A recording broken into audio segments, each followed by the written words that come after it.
Hi, my name's Sharon. I work for MACS and I have a few questions which I'm going to talk through with some of our adult members for MACS Awareness Week. This is John Ledbetter. He's been a member of MACS for 5 years. Hi, John.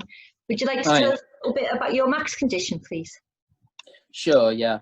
I've got bilateral microphthalmia and coloboma.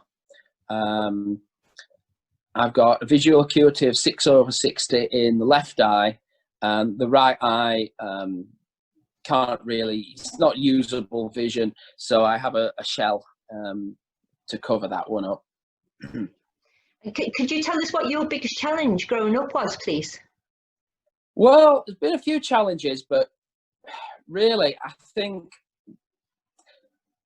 one of the main things for me is I didn't really, because I tried to grow very, very mainstream all the way, didn't really know a lot of visually impaired people. I don't think I met another visually impaired person until I was about 17. So feeling a bit alone, it was a bit frustrating at times, you know, socially as well as academically.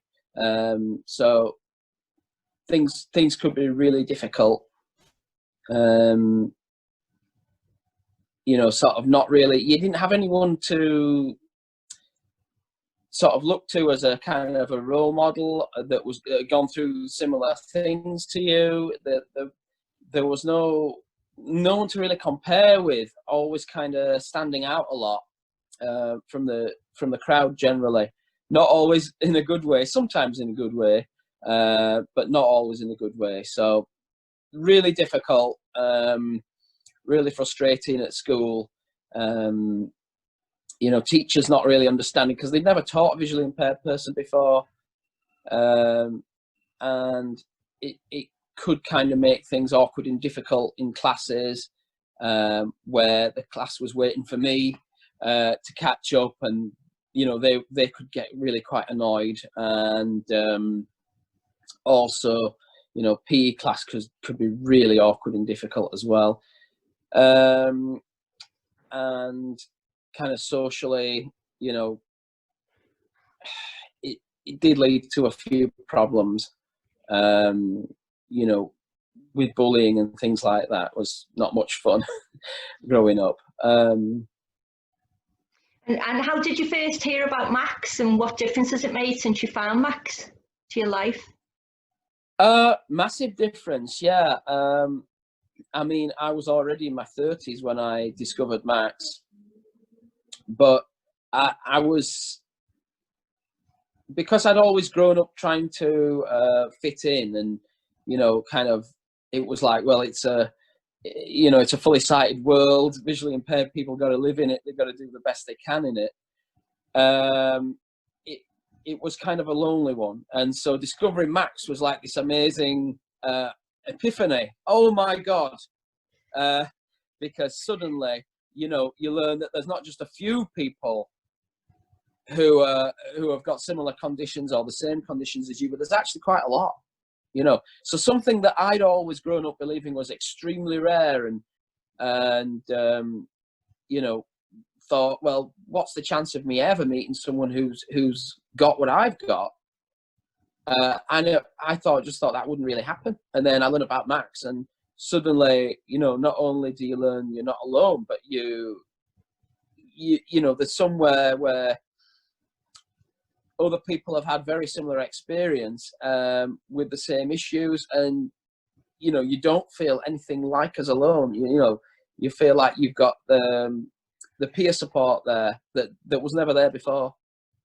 And if you were able to give one piece of advice to a younger child, somebody who had a MACS condition, and they didn't know anybody else with MACS, what piece of advice would you give them? Well, definitely join MACS, but I think if it was someone who was in a similar position to me, I would really say, you know, don't worry, don't try to fit in a way, in an environment that you can't really fit in. You know, don't try too hard. Don't try so hard to fit in that it compromises your work or your learning or your social life, you know, just you got to go with the flow sometimes, but you got to do it in the right measure. You got to also don't feel that, you know, don't let people put you down as well, because they will. Okay, and what would you like to say to the general public who might not know anything about MACS conditions or MACS the charity at all? Right. Well, I'd just like to say to the public, you know, MACS does great work. MACS has really been very life-changing for me.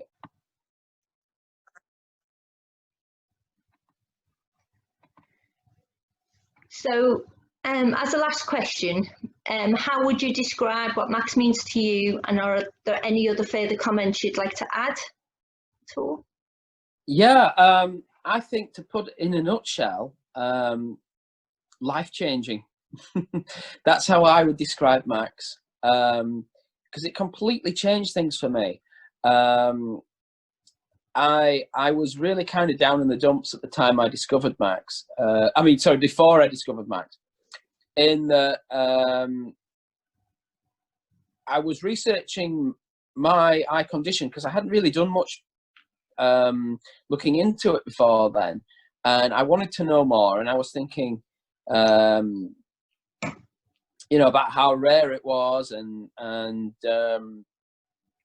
how you know, I just thought, oh well, I'm not really going to get to talk to anyone who's got a MACS condition, who's got one of these conditions like me, you know.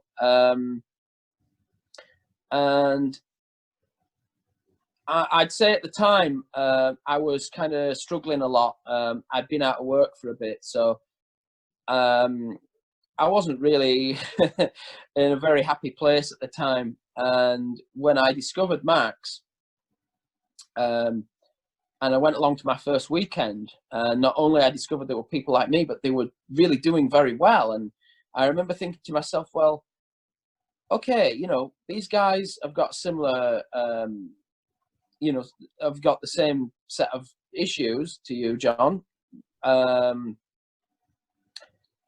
They've done well. They're not just doing well; they're really thriving. And I'm thinking, well, what have they got that I haven't got? You know, what have they grown up with that I haven't grown up with?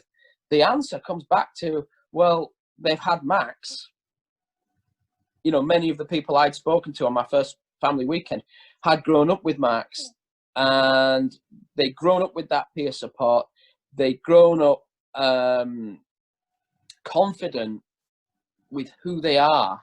And I think that's really absolutely invaluable, an experience to have. So that is absolutely something that MACS gave me. Okay, I was in my 30s, but it's never too late. That's absolutely fantastic. Thank you, John. That's been wonderful. It's been brilliant. Great.